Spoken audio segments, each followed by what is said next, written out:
म्हणजेच लोकप्रतिनिधी होतो असं नाही, तर लोकप्रतिनिधीची नाळ ही जनतेशी बांधलेली असते. तो कुठल्या सत्तेवर असो, पदावर असो किंवा नसो, तशी माझी नाळ जनतेशी बांधलेली आहे.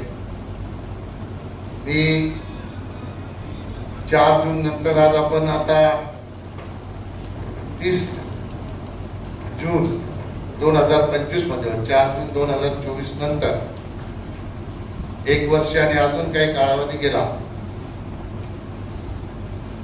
या 1 वर्षाच्या कालखंडामध्येही बरीच अशी कामं आपण या 1 वर्षात ही मंजूर केलेली आहे.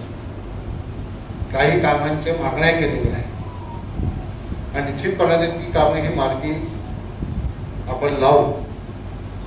पण ज्या काही जनतेला मागच्या 1 वर्षापासून अपेक्षा होत्या, त्या जनतेचा भ्रमनिरास झालेला आहे.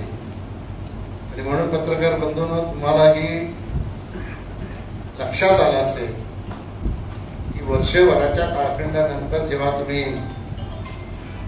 गेला असाल पत्रकार परिषदेला, तेव्हा मोदा पहाड निकला चुहा, अशा प्रकारची परिस्थिती आपल्याला बघायला ऐकायला मिळालेली असेल.